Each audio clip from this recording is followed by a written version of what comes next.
What up, everybody? It's your boy Avell did it back with another one. However you got here, whether you already subscribed to the channel, whether I popped up on your news feed, whether somebody told you about me and you checking me out for the first time. However you got here was meant for you to be here, so I appreciate it. Before you get started, if you can hit that hype button and hit that like button for the content. You did it? Cool. Shouts out to everybody who keep hitting that like button, that subscribe button, sharing the content. I truly, truly appreciate it. So, to everybody out there, thank you, thank you, thank you. I truly appreciate it. Make sure y'all hit that subscribe button, all right? All right, who we got up? We got that boy Kodak Black up right now. What? Yeah. So, it went under the radar because I didn't hear anything about it where apparently Kodak Black was arrested. What? He had a warrant out for his arrest, and he had to turn himself in. As y'all can see by the picture, he's looking like the Kodak Black we used to. Now that's the Kodak Black I know, right there. So he appeared in court today. So let's see what happened. Tell me your name and your date of birth. Yeah, Capri Sun. All right, date of birth. June 11, 1997. All right, thank you. All right, Mr. Capri, you are here for. Right off the bat, y'all. Did y'all hear how clear he sounded? How much of a U.S. citizen he sounded like? He didn't sound like the Kodak Black that's always sounding like he's slurring his words and he got that thick Florida accent. He wasn't like that when he was saying his name right now, was he? Yeah, I peeped that. Let's continue. For your initial appearance, you were arrested pursuant to an arrest warrant, so probable cause was previously determined by Judge Murphy. We are here for purposes of today for determining your bond and as well as conditions of bond. Before we do that, is there anything that the defense wishes to add? I do, Judge. I just want to point out a couple things with the arrest and the affidavit for arrest. I know that PCOs are to be found. Yes, sir. Generally speaking, I always like to make the court aware of the strength or weakness of the case because I think that goes towards the bond. In this case, Judge, this happened in November. Hey, this is my thing before he gets started. Okay, if Kodak knew he was turning himself in and he still turns himself in where he probably only been there a couple days and he looked this wild, hey, this brother lucky he got money. Cause can you imagine him with no money? He probably looked 10 times uglier. Bruh, you couldn't get your hair braided. You couldn't do nothing before you went to jail. You just went like... And look at the look on his face, man. Kodak is a real gremlin. He is not playing when he say that. Let's continue. Oh, before I get to that, we also Look at self-surrendered him, y'all. for the court's edification. We self-surrendered. He was in California. I had him fly back specifically for this case. I was notified by the U.S. Marshal Service and given the opportunity to surrender him. U.S. Marshal Service was beyond professional in this case, just for the record. But if you read the affidavit that is attached to the warrant, Judge, essentially what happened here was there was two vehicles. Yes, sir. Neither of the vehicles are registered to Mr. Capri personally. An officer approaches the vehicles. One vehicle, he says, smells like marijuana. He searches that vehicle, finds something in that vehicle that is unrelated to Mr. Capri. The second vehicle, and he doesn't even see Mr. Capri on the scene at this point. The second vehicle, they then inspect. There's one person in that vehicle. There's two bags next to that person, both in the passenger side of the vehicle. So, just to break it down for y'all, it sounds like Kodak was traveling. We know he a gremlin. He loves drugs. He's in a state where they don't allow, I guess it's still not legal. And let me find out real quick, y'all.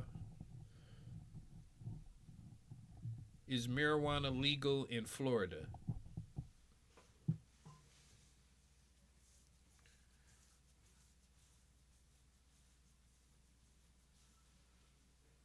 Let's see, y'all. Oh, okay. So, it's still okay. So, recreational use is still illegal in Florida. So what he did is he had some of these people with him, crash dummies, and he probably had them riding in his other cars that were registered in his name, where they had all of the drugs and everything, and he was probably in another car that most likely didn't. Let's continue. One bag has drugs in it and some other items. The other bag has what he initially says, and he doesn't put this in his affidavit, he initially says that he tests it, and it tests as 27 grams of cocaine, which is just under the trafficking amount of 28 grams.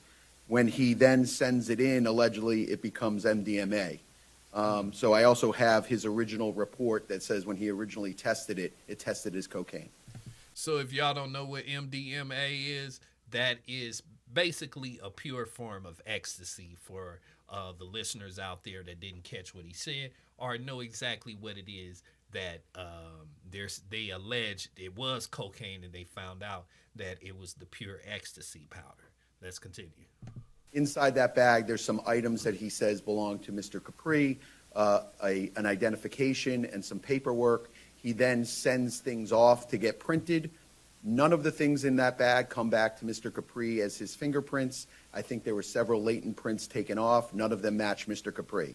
At that point, then Mr. Capri approaches the officer and is now on the scene, was not in the vehicle, and doesn't make any admission that the bag is his or anything like that.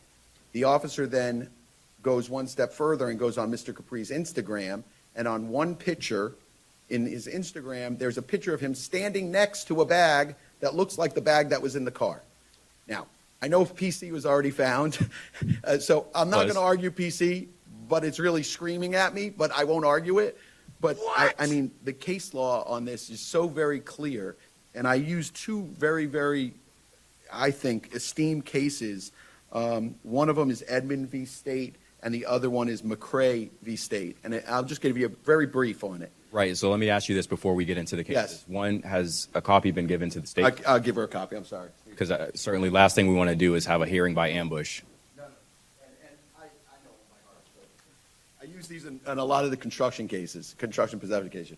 So the Edmond case is kind of an amazing case. The police raid a house on a warrant. The guy's hiding in the closet with wet cocaine next to him in a hole that his head is within 1 foot of the hole. On the stove is cooking cocaine. Next to the stove is his ID and some paperwork. In a bedroom in the house is more paperwork that belongs to him. The court found that's still not enough for constructive possession. It's kind of an amazing case, and I'll give you the exact site for it, but it's Edmond v. State, and the state has a copy of it. The other one is McCrae. In McCrae, they're pulling a guy over. They pull him over, he jumps out of the car and makes a run for it. As he's running, the officer sees that he's playing with his waistband and makes a throwing motion. He puts him down on the ground, arrests him, and tells the other cop, hey, go back and see what he threw. They find a baggie of cocaine, no fingerprints on it. They print it, no fingerprints on it. And the court says that's not enough for constructive possession. Those cases are so much closer to constructive possession than this case. And I would just ask the court, in considering a bond, to look at the case, to look at the affidavit that's with the case. And I understand that the typical bond on this is $50,000. I'm asking for a $10,000 bond. I on my way here on the train, I was typing up a motion to dismiss. It's just there is not enough here. I get Right, and I'll stop you there. I mean, obviously, you know that the motion to dismiss is for another day. We're here for the sole purpose of determining bond and conditions of bond. Your client, and I appreciate, Judge. And I don't know if I've got the sites for you, Your Honor. Oh. And Hey, see, this is what happens when you have $1 million lawyers on your side. You know, Kodak comes in looking all crazy, whether the judge knows who he is or not, but he's probably amazed that he has these two multi-million-dollar lawyers fighting for him. And apparently it seems from, if you guys didn't get the whole gist of it, apparently his friends or whoever he had was driving his cars. They get pulled over. They find drugs in the car. Kodak's not there. Kodak drives up. When he drives up, they say a cop looks on his Instagrams and see a bag of drugs that looks like the one they just had. I've never heard of nothing like this before. It's still amazing to me, and I know it's still new with technology working with police and trying to convict people with criminal crimes with the new technology. Because this is some weird stuff. I basically think he'll get out on bond. But actually dismissing the case, we're not going to go that far yet. According to them, their penalties are pretty hard on drugs in Florida. So we'll see. Plus of his prior record. But he has good lawyers. I think he's going to at least get out on bond. Let's see. Freeman versus State is 963 Southern 2nd 344. It's 2007 case, 4th DCA. And the McRae versus State is another 4th DCA case out of 2006, and I do not have that cite. Given the case over there. Again, not arguing PC, it's been found. Yes, sir. I believe that the importance of this information is the strength of the case is something for the court to consider. Additionally, again, as Mr. Cohen had said, this was a self-surrender case. This is not somebody who is a flight risk. And the strength of the case, using the word strength very, very loosely, I would ask that the court consider a low bond, $10,000. And he's never failed to appear, as long as I've represented him. As long as you've represented him, there is at least one. I've represented him since he was 17. Yeah, there might be one really far back in the past. There's one from 2016. Before I determine conditions of bond and bond amount, State, is there anything that you all wish to add? No, Your Honor. As both attorneys said, they're not arguing PC, and PC has already been found. The schedule for trafficking is $50,000. PC has been found for a trafficking, so the state would ask that you give a bond of $50,000. The state would actually ask that you increase the bond, as the defendant is a professional rapper.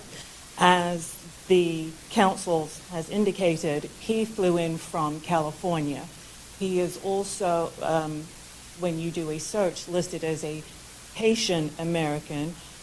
He does not have any ties to Orlando. He's from Pompano Beach, but again, he flew in from California. So state would not only ask... Wait. I'm a little confused, y'all. So he's from Florida, okay? She's trying to throw in because he's a rapper, he should have to pay more money than the normal citizen. What? Hey, that alone don't even sound right. Does this lady even hear what she's saying right now? So she's saying because he's a rapper who might have a little more money than the average person, his bond shouldn't be what the basic bond is for the crime he's accused of, but he should pay double or triple that. What? Man, this lady done lost her mind. Here we go. That you have the bond at $50,000 in light of his occupation and lack of ties to Orlando, that it actually be increased, and one of the conditions be that he surrender his passport. If I can just address that very quickly, Judge. He is a proud Haitian American, but he is an American. He has a U.S. passport. He doesn't have any plans on leaving the country. We've faced cases that are 10 times this case, and I've won, by the way. But we'll put that in another bucket. But the fact that he's a rapper doesn't give you a legal purpose to raise the bond. So I would still ask for a $10,000 bond, Judge. All right, well, I appreciate all the argument. Again, Mr. Capri, you're charged with trafficking in methamphetamine or MDMA, more than 10 grams, less than 200 grams. That is a first-degree felony. Again, you are entitled to a bond, so I am going to give you a bond. I have considered the strength of the case as well as everything that was set forth in the arrest affidavit. I understand the arguments presented by your counsel. I think one of the things that was left out was, while you weren't necessarily claiming ownership of the bag, you were requesting that the funds within the bag be turned over to you. So there at least is some tie, seems like, to the court, to that bag. Nonetheless, I think in terms of bond, I am going to slightly increase the bond. I think based upon your, not the fact that you're a rapper, I think that has no binding, but the other factors that the court considered is your prior criminal history, including 12 prior felony convictions, 2 misdemeanor convictions, One, failure to appear. That was quite some time ago, so I'm not giving a ton of weight to the failure to appear. But I think an appropriate bond in this case would be $75,000, so that's going to be what the court sets the bond at. As conditions of your bond, I am going to order that you not return to the scene of the offense, which is 910 Fairvilla Road, Orlando, Florida, which is the Children's Safety Village. Additionally, I am going to order that you not have any contact with any of the co-defendants in your case, so specifically Mr. Avon Joseph and Mr. James Twitty. Additionally, you are not to possess or consume any drugs or controlled substances without a valid prescription. What? Additionally, this should go without saying because you are already a felon, but you're not to possess any weapons or firearms. Hey, you see, look at Kodak's face, y'all. Y'all see his face? He ain't liking this already. They told him he can't use no more drugs until this is handled. Look at his face right now. He lucky he ain't got to have no ankle monitor on, or the judge is going to take away his passport. So it looks like Kodak will be getting out. His bail, y'all heard, $75,000. He needs to get his act together, man, and look more presentable, because this is just crazy the way he look, and he's only been in jail for a few days. I want to know what y'all think down below. Do you guys think, even though he can't talk to his co-defendants, somehow he's going to make it where somebody takes the rap for the drugs that were in his car that he was letting them borrow? I want to know what y'all think down below. That's all the time I got for this topic. Please make sure you guys hit that like button, hit that hype button, hit that subscribe button, hit that like button. And y'all already know I'm gonna be back with some more reaction videos, some more news. I'm definitely gonna catch y'all on the next one. All right, peace.